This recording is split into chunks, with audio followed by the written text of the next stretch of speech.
ఈ పులిహోర ముందు ఏ బిర్యానీ అయినా ఓడిపోవాల్సిందే. అంత బాగుంటుంది. మరి ఎంత తిన్నా అస్సలు బోరు కొట్టదు. ఎలా చేయాలో చూసేద్దామా మరి? ముందుగా చింతపండుని నానబెట్టుకోవాలి.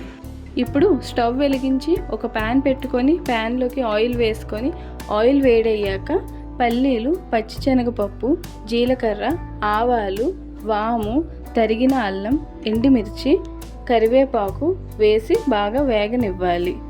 ఇవన్నీ బాగా వేగిపోయాక ఒక గిన్నెలోకి తీసుకొని చల్లార్చుకోవాలి. ఇప్పుడు అదే ప్యాన్లో నెయ్యి లేదా ఆయిల్ వేసుకొని తగినంత ఉప్పు ఇంకా పసుపు అలానే చింతపండు గుజ్జును కూడా వేసుకొని బాగా ఉడికించుకోవాలి. ఇప్పుడు దగ్గర పడిన చింతపండు గుజ్జును కూడా చల్లార్చుకోవాలి.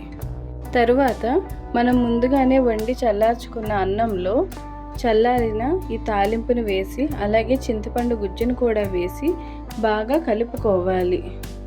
అంతేనండి, ఎంతో టేస్టీ అయిన పులిహోర రెడీ.